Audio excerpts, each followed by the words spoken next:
Per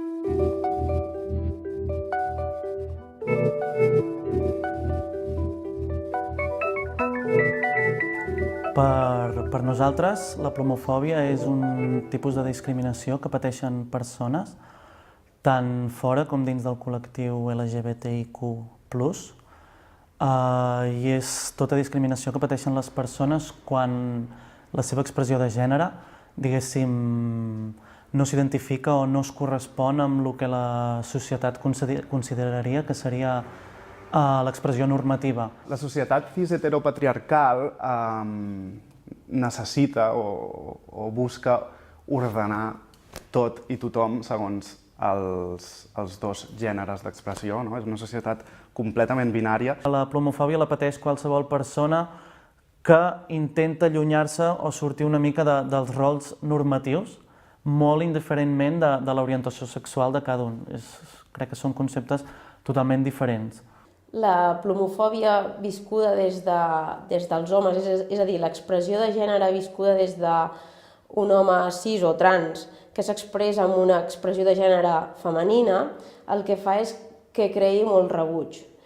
Però no tant amb les lesbianes, és a dir, l'expressió de gènere masculina sí que crea rebuig, però no tant, és un altre tipus. I per què dic això? Doncs perquè crec que tot el que és femení té una connotació negativa en la nostra societat pel fet de viure en un patriarcat i viure en el masclisme, i en el cas de l'expressió de gènere masculina, tot i, per exemple, ser una dona amb una veu una mica gruixuda et fa tenir més presència a l'hora de parlar.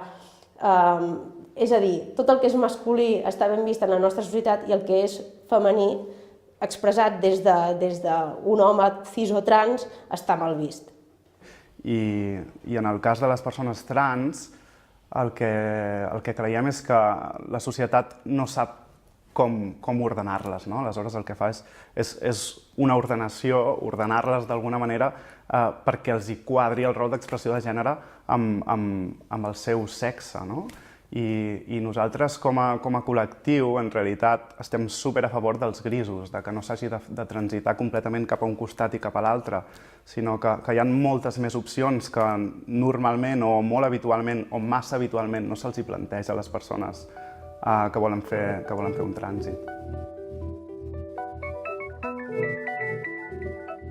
Reconstruir els estereotips de l'expressió de gènere és fonamental, sobretot quan has fet una transició de gènere.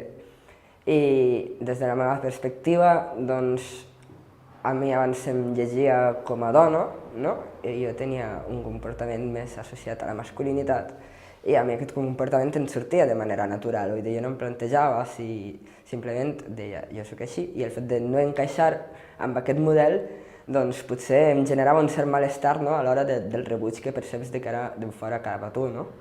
Ara que cada vegada més la gent m'interpreta com a home, tinc com un dilema ètic, no? Dintre meu, perquè jo no vull performar masculinitats que són agressives o que de vegades des de l'altra banda que jo les he viscut es viuen d'una manera violenta, no? Potser hi ha gent que és més perquè és com és, i potser hi ha gent que també és veritat, no? Que és com que haig de fer més això perquè se me note més el que vull expressar que soc, no? Potser la diferència estaria aquí, el que ho és de manera natural o el que ho força. Bueno, crec que una expressió de gènere molt acusada en una persona trans produeix plomofòbia perquè la societat no està preparada per encarar temes extrems, ni per un cantó ni per l'altre. De totes maneres, no crec que sigui un requisit indispensable que una persona trans busqui un lloc de confort o un lloc de seguretat. Tenen tot el dret de fer-ho si ho volen, però no crec que sigui la raó primordial per la qual actuar d'una manera o d'una altra en aquest sentit.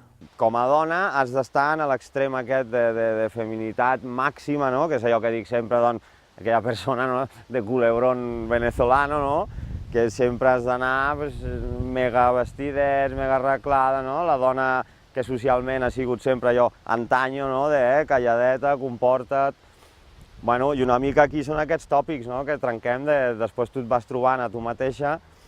Clar, que et trobes després que quan tu et vas expressant com és tu, com qualsevol altra dona també ho fa, no? Que al final la majoria Jo no sé, jo la majoria d'amigues que tinc, amigues cis, vull dir, els tests de l'AUTIC no el passaria cap, vull dir, no les farien fora totes. El que passa que, clar, elles no han de demostrar que són dones i tu sí, no? En aquests jocs t'obliguen. El que és una realitat, encara que no ens agradi, és que la societat s'organitza des d'una estructura piramidal, no? On l'home blanc de classe mitja està per sobre la dona blanca de classe mitja. Llavors, això afecta directament, no? A l'hora de transitar d'un gènere a l'altre. No? Si ets un home trans, no? Vols accedir per la porta de tots els privilegis que et dona ser home blanc. A vegades intento no ser tan masculí, no com abans ho intentava per el rebuig o per els complexos que pugues tenir, sinó ara ho intento una mica per crear entorns segurs, no? Perquè no vull que la gent senti rebuig cap a mi, però perquè es senti agredida. Llavors, és més complicat això, perquè a mi no em surt de manera natural comportar-me, saps? De manera natural em surt comportar-me d'una manera més masculina que altra cosa, no? I és com ara em plantejo i intento cada vegada més, però és complicat. Sí que és veritat que al principi tens aquest debat de com voler fingir una cosa que potser no ets. No a totes ens passa, però sí a moltes. I amb el temps, després ens anem trobant i acabes sent com tu ets. I ja està, i si obertament dius doncs soc lesbiana i jo em vull vestir així i em vesteixo com vull, segons el dia, o no tinc per què tenir un comportament concret, perquè això és el que reclami la societat, no? Per ser dona s'ha de ser així. Jo, la majoria que conec no són tampoc així, però a tu t'ho reclamen, no? Tu quan surts d'aquest paper, a nosaltres sempre ens identifiquen ja com mira, ja le sale com era un tio, o com era, aquestes coses, ui, ja t'estàs tornant ambigua. I se'ls exigeix a les persones transsexuals que facin un passing perfecte, perquè no són, com a societat igual no són capaços o no estan còmodes a conviure amb persones que no estan 100% cap a un costat o 100% cap a l'altre. No? En un primer moment podríem pensar que la plomofòbia l'exerceixen persones que no formen part del col·lectiu, però també és cert que dins del col·lectiu també hi ha molta plomofòbia. Doncs hi ha plomofòbia dins el col·lectiu si com a gai, com a lesbiana, com a transsexual, t'allunyes de l'únic model vàlid que et dona la societat per ser gai, per ser aquest bon gai o aquesta bona lesbiana, no? Aquesta persona que segueixes que reprodueixes unes formes de vida superheterosexuals dins el propi sector o col·lectiu. La plomofòbia que jo detecto en el col·lectiu és sobretot entre homes gais. És a dir, aquell home que és gai i té una expressió de gènere una mica femenina o femenina està molt mal vist dins del col·lectiu, sobretot cap a altres homes gais. És pel fet del masclisme que hi ha implícit en les relacions entre homes. Quan veus algú que dona, allò dit vulgarment, dona com la nota, o que sobresurt de les normes, doncs clar, aquí és quan es crea potser aquesta com por que estàs fent mal al col·lectiu, no? Les diferències que veig en plomofòbia entre les diferents sigles del col·lectiu LGTBIQ+, la diferència rau en el rol d'expressió de gènere que adoptes pel qual pateixes aquesta discriminació. Al final tot és discriminatori. En un ambient d'oci nocturn, en el que tu surts de festa i estàs allà per lligar, per exemple, sí que es fa molt evident que hi ha dones lesbianes que busquen altres dones lesbianes que siguin molt femenines i que no siguin gens masculines perquè això no els atrau. I és aquí on hi ha la plomofòbia més important. Però en el que és l'activisme potser es viu més d'homes gais cap a lesbianes, és a dir, de manera pejorativa, per què ets així, per què et comportes d'aquesta manera o per què vols sobresortir en les converses o en les xerrades que fem, perquè no pertoca a una dona tenir aquest rol quan és l'home gai qui en tot moment ha estat capdavanter de la lluita de l'activisme LGTBIQ.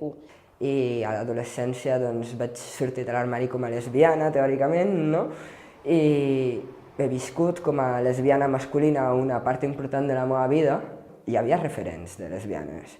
I bueno, no passava res, és com hi ha molta discriminació pel tema directe de l'orientació, però també hi ha referents positius, hi ha llocs, camins que pots buscar, però el tema de la plomofòbia no es tractava en aquella època, no senties cap discurs que digués no, està bé que siguis una dona masculina, no passa res i pots ser bonica sent una dona masculina i la gent, això no significa que ningú t'estimarà mai com ets, no?